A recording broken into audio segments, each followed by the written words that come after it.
मुनक्कश मंदिरों से सजा ये पुरअसरार शहर, जिसकी रंगारंग तहजीब व विरासत में इसके रूहानियत से लबरेज माजी की झलक साफ देखी जा सकती है।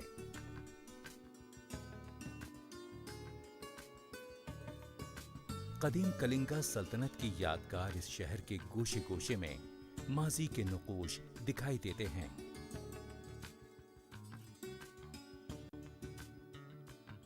हम आपको मंदिरों के शहर भुवनेश्वर की मशहूर कुन और दिल फरेब सैर पर ले चलते हैं। भुवनेश्वर, जो मंदिरों के शहर के नाम से जाना जाता है, ओडिशा के दिल में आबाद है।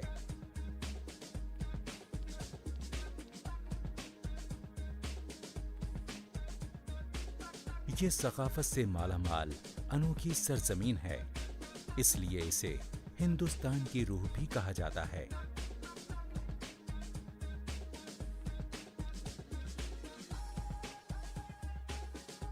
आज जदीद शहर की तमाम सहूलियात यहाँ मौजूद हैं, मगर आज भी इस पर अपने रूहानी माजी के बादल छाए हुए लगते हैं, जिनका अंदाजा इस अजीम शहर के मुख्तलिफ मकामात की सैर करके होता है।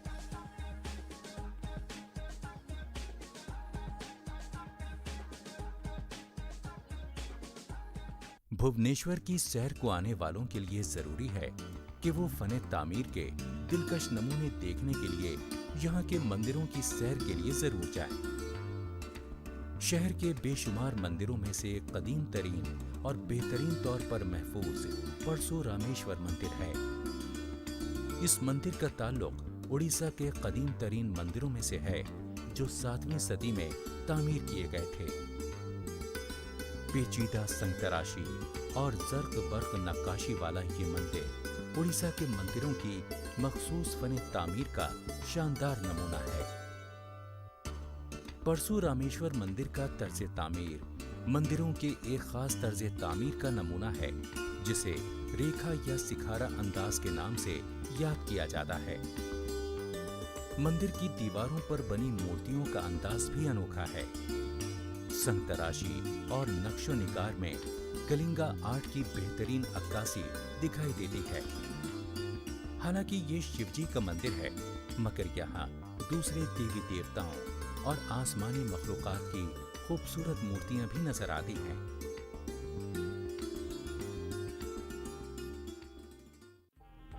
भुवनेश्वर शहर के वस्त में उड़ीसा के तर्ज तामीर का एक कदीम और शानदार नमूना मुक्तेश्वर मंदिर है।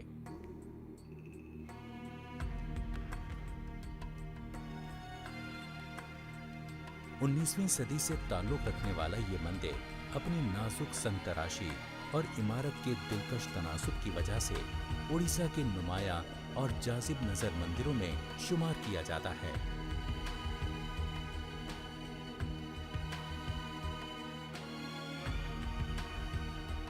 लेकिन इस कदीम मंदिर की सबसे खास चीज इसका शानदार दाखिली दरवाजा है, जो मकामी ज़बान में तोराना कहलाता है।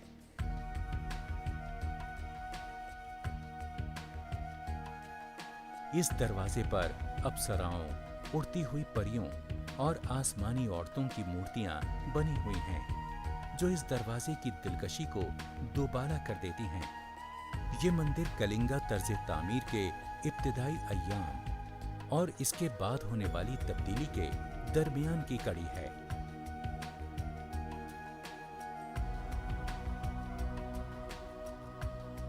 पंचतंत्र की कहानियों के मनाजिर की दिलफरेब संगतराशी की वजह से इस मंदिर को उड़िया तर्ज तामीर का नगीना भी कहा जाता है। मंदिर की बाहरी दीवारों पर बने झरोकों में बुद्ध, जैन और हिंदू मुसव्वरी उड़ीसा की आम जिंदगी के अनोखे मेल जोल की आईनादार है।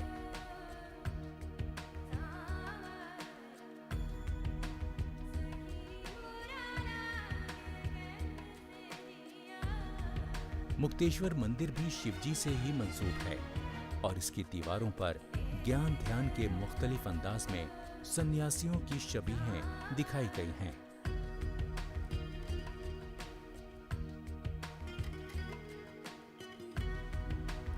मुक्तेश्वर मंदिर के करीब ही कदीम सिद्धेश्वर मंदिर है। 10वीं सदी में तामीर किए गए इस मंदिर का तर्ज तामीर काफी सादा है और ये सजे सजाए मुक्तेश्वर मंदिर से कतई मुख्तलिफ है। हरे भरे दिलकश बाग में वाक़े राजा रानी मंदिर अपने मीनार नुमा बुर्ज की वजह से काफी मशहूर है, जिसे उड़िया जबान में देवला कहते हैं।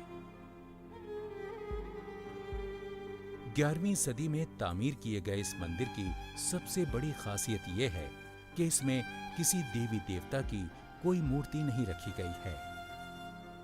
माना जाता है कि इस मंदिर का नाम राजा रानी पड़ने की वजह यह है कि इसकी तामीर लाल सुनहरी बलुआ पत्थर से की गई है। ये पत्थर मकामी जबान में राजा रानियां कहलाता है। राजा रानी मंदिर के देवला या बुर्ज पर खूबसूरत मूर्तियों और नक्शो निगार की संतराशी की गई है। नफीस बेलों के दरमियान पेड़ों की देवियों की मूर्तियों की संतराशी मंदिर के सुतूनों की दिलकशी में इजाफा करती है। देवला के नीचे वाले हिस्से पर देवी पालिकाओं की 8 मूर्तियां मंदिर की 8 सिमतों की निगरानी करती दिखाई देती हैं। इन खूबसूरत देवियों के अलावा मोहब्बत का इजहार करते जोड़े, जानवरों के मुजस्समे और फूल पत्तियों के नक्शो निगार इस तारीखी मंदिर के सुतूनों और झरोकों की शान में इजाफा करते हैं।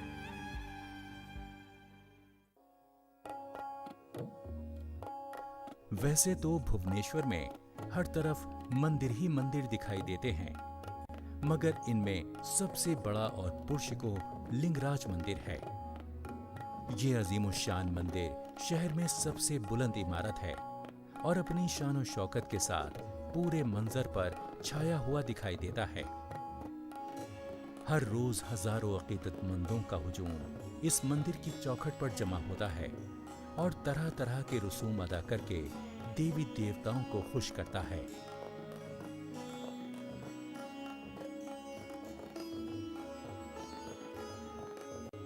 इस मंदिर की तामीर 11वीं सदी में हुई थी, जब उड़ीसा में जगन्नाथ फिरका अपने उरूज पर था। अपनी बुनियाद से 147 फीट ऊंचा ये मंदिर सोमा विमासी सल्तनत के ललतेंदु केशरी ने तामीर करवाया था। तारीख के मुख्तलिफ अदवार में इस इमारत में नाटा मंडप और भोग मंडप का इजाफा किया गया। अगरचे मंदिर की तामीरी शान वक्त के साथ साथ अब पहले जैसी नहीं रही है, मगर आज भी इस इमारत के अंदरूनी सहन में कदीम मंदिरों का म्यूजियम और मुजस्समा साजी के फन के आला नमूने देखे जा सकते हैं।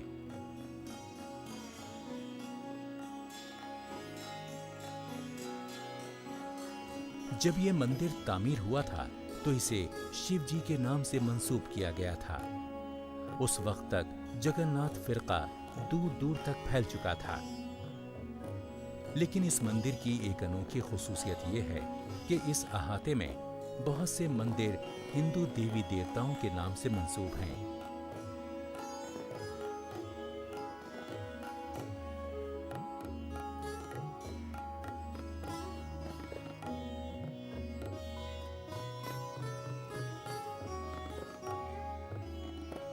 जो बुनियादी मजहबी इत्तेहाद के आईनादार हैं। ये मंदिर उड़ीसा के फन तामीर के कई सदियों पर फैले तजुर्बात की एक जिंदा मिसाल है। इसकी सजावट और दिलकशी बेहतरीन फनकारी की आईनादार है। मंदिरों के शहर भुवनेश्वर में देवमालाई दास्तानों और मुजस्समा साजी के मुख्तलिफ पहलुओं का भरपूर जलवा दिखाई देता है।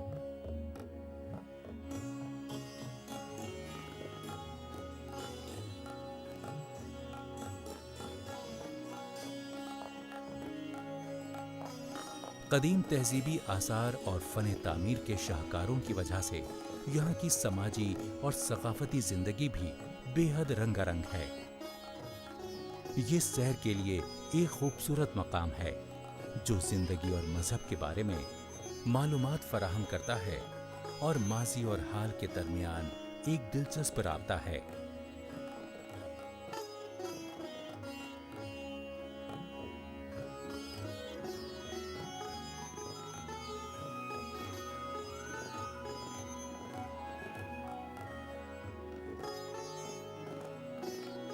यहाँ के बेशुमार मंदिरों में पुजारी रोजाना रसूमात की अदायगी करते हैं।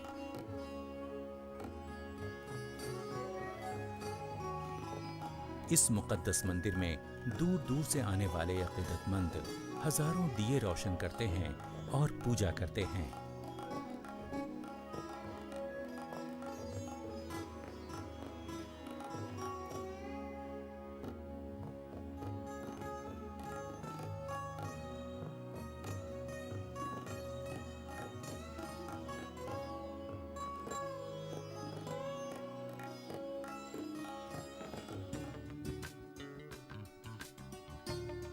स्टेट म्यूजियम में उड़ीसा का तहजीब व तमद्दुन महफूज है।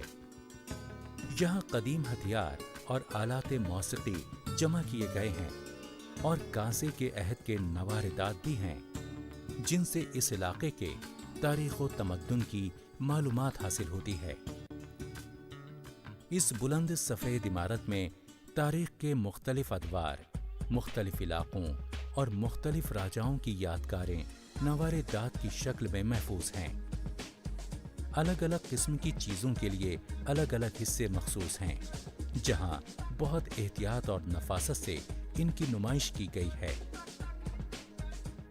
जंगों में इस्तेमाल होने वाले साजो सामान से सजी ये राहदारी देखने बहुत लोग आते हैं। इसमें सजाए गए कुछ हथियार बहुत कदीम हैं। बताया जाता है कि इनमें से कुछ हथियार उस मशहूर कलिंगा जंग के ज़माने के हैं, जिसकी तबाही देखने के बाद बादशाह अशोक ने ऐशो आराम से किनारा कशी इख्तियार कर ली थी और अदम तशद्दुद की तबलीग करने लगा था। खंजर, तलवारें, ढालें, यकीनन ये हथियारों का एक बेहतरीन ज़ख़ीरा है। इस राहदारी में मुजस्समे नुमाइश के लिए रखे गए हैं।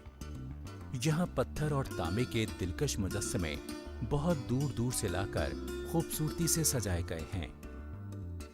म्यूजियम के एक हिस्से में रिवायती और लोक मौसीकी के आलात की नुमाइश की गई है। इस गैलरी में सजे सामान से देखने वालों को इस इलाके के रहने वालों की सकाफती जिंदगी और मौसीकी की मालूमात मिलती है। म्यूजियम का एक पूरा हिस्सा कलिंगा की लड़ाई की तस्वीरों के लिए मखसूस है।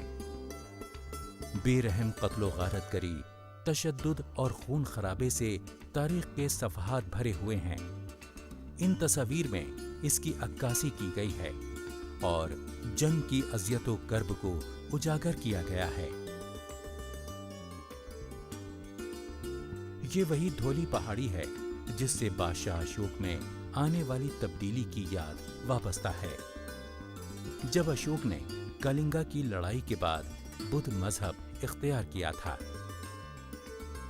इसी पहाड़ की चोटी पर ये बावकार शांति स्तूप कायम है, जिसे अमन का पगौड़ा भी कहते हैं। अमनो चैन के माहौल में तामीर ये सफ़ेद व शफ़ाफ इमारत बादशाह अशोक के नजरियात पर मबनी है और इख्तिदार के लिए इंसान की गैर इंसानी हवस के खिलाफ एक अलामत है। दायरे की शक्ल में बनी इस इमारत पर एक वसी गुंबद का ताज है। गुंबद पर कई छतरियां सर उभारे जैसे आसमान से बातें कर रही हैं। इस स्तूप में गौतम बुद्ध जी का एक मलकूती मुजस्समा नस्ब है, जिसकी नफीस संग तराशी इसे बनाने वाले फनकारों के अकीदे और एहतराम की अक्कास है। इस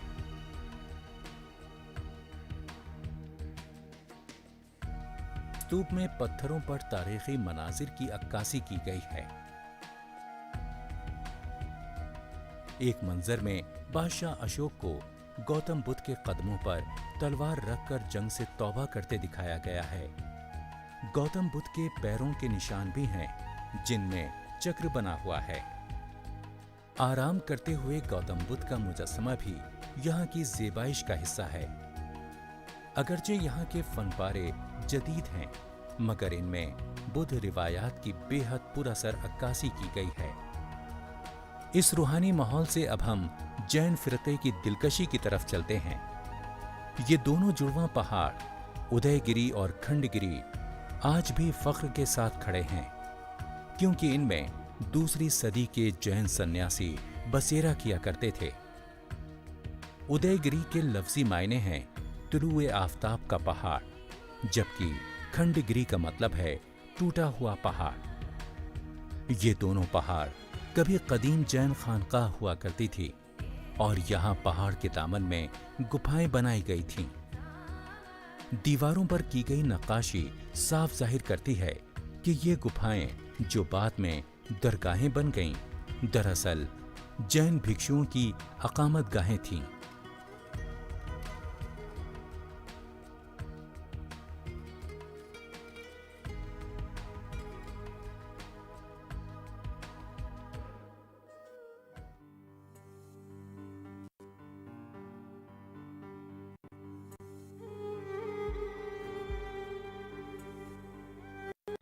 मुख्तलिफ शक्लों की गुफाओं में से सबसे नुमायां हैं रानी और हाथी गुफाएं। हाथी गुफा में की गई संगतराशी ने इसके माहौल को शानदार बना दिया है। इस मकाम की अजमत इसलिए और भी बढ़ जाती है क्योंकि यहाँ कदीम तरीन पाली दस्तावेजात के नमूने महफूज हैं। ये नमूने हिंदुस्तान में अब तक पाए गए दस्तावेजात में सबसे कदीम हैं। इन गुफाओं की एक और खुसूसियत ये है कि यहाँ चट्टानों पर तीर्थंकरों की तस्वीरें नक्श की गई हैं, जो बेहद नायाब हैं। समाजी, मजहबी और सकाफती माहौल का लुत्फ लेने के बाद अब जरा मकामी जिंदगी की रिवायात का नजारा किया जाए, जिन्हें यहाँ के बाशिंदों ने अब तक संभाल कर रखा है। इस सफर में हमारी पहली मंजिल है दस्तकारी की दुकान, जहां मकामी तौर पर तैयार किए गए नमूने चारों तरफ लटके हैं। दुकान का 1 इंच हिस्सा भी रंग बिरंगी चीजों से बचा नहीं है। एप्लिक के लिए उड़ीसा हमेशा से मशहूर है, और क्यों ना हो, यहाँ के दस्तकार और फनकार बेहद मेहनत मशक्कत के साथ पुराने तरीके और नए डिजाइनों का इम्तिजाज बनाए हुए हैं। इन दस्तकारी के नमूनों में आमतौर पर मजहबी किस्सों और दास्तानों की तस्वीर कशी की जाती है।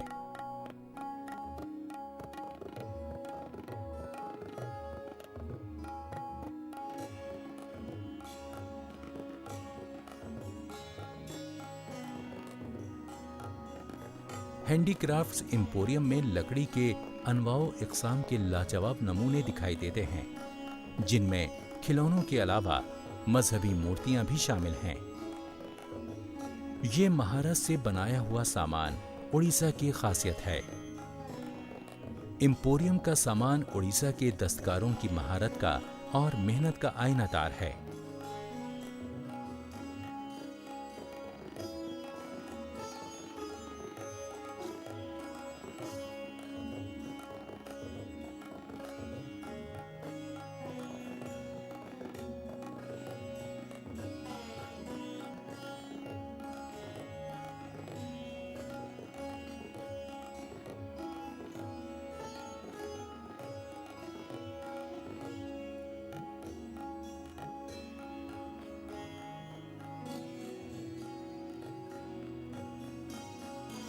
उड़ीसा की एक और मशहूर सनत फिलीगिरी यानी चांदी पर तिलाकारी का काम है। ये हसीन काम दम बखुद कर देने वाला और दस्तकारों की मेहनत और हुनरमंदी का काबिल फख्र इजहार है। इस दस्तकारी से चांदी का सजावटी सामान और तोहफे देने के लिए बहुत से खूबसूरत फनपारे तैयार किए जाते हैं।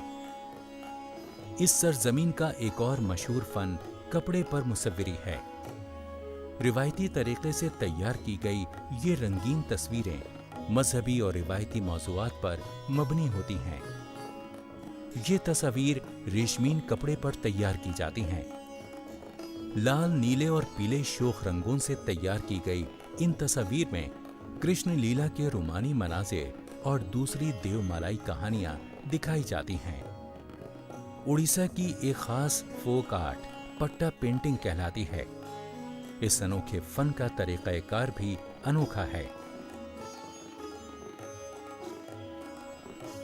जब शाम ढलने लगे, आसमान का रंग अरगवानी हो जाए और परिंदे अपने आशियानों की तरफ जाने लगें, तो शौकीन मुसाफिरों के लिए सबसे बेहतरीन मकाम है इकामरा हाट। जदीद फने तामीर का नमूना इकामरा हाट हरे भरे बागों के दरमियान कुदरत की गोद में एक आरामदेह मकाम है, जहां भुवनेश्वर की फनकारी और दस्तकारी का लुत्फ लिया जा सकता है।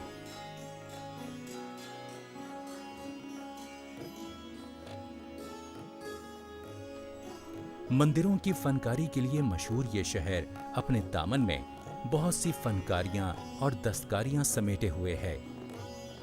इकामरा हाट में दस्तकारों की फनकारी का लुत्फ भी लिया जा सकता है और तोहफे देने के लिए खूबसूरत चीजों की खरीदारी भी की जा सकती है। दिलकश नक्शो निगार वाले बर्तन, बेमिसाल रंग बिरंगे मिट्टी के बर्तन और लातादाद फनपारे जो दस्तकारों की रिवायत और महारत का जीता जागता नमूना है। भुवनेश्वर सिर्फ मंदिरों और तारीखी इमारतों का शहर नहीं, फनकारी और दस्तकारी का एक मरकज भी है।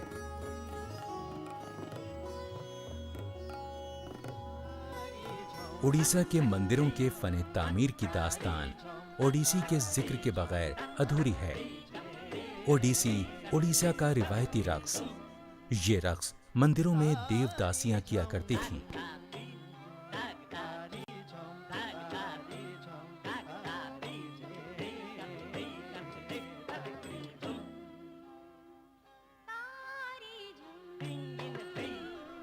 इस रक्स की तारीख 8वीं सदी से शुरू होती है, जब फुनून लतीफ़ा और मौसीकी को राजाओं की सरपरस्ती हासिल थी और वो राजा फुनून लतीफ़ा की तरवीज पर फख्र करते थे।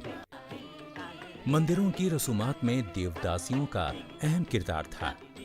वो देवताओं को खुश करने के लिए दिन भर रक्स किया करती थीं। 16वीं सदी तक उड़ीसा में 3 तरह की रक्कासाएं हुआ करती थीं।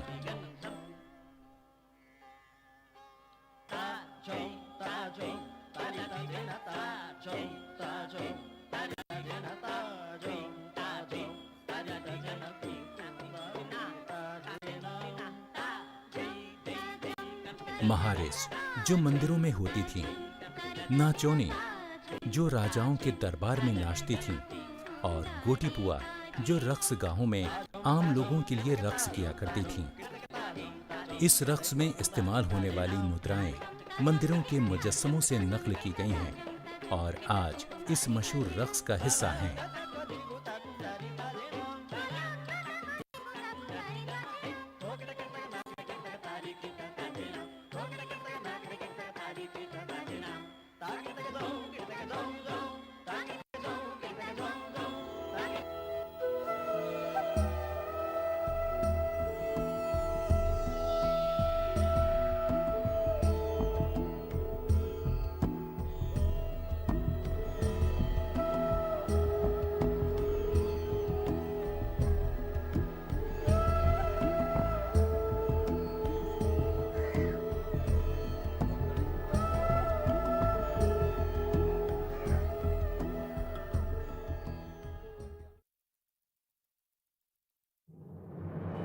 मन की बात है जन जन की,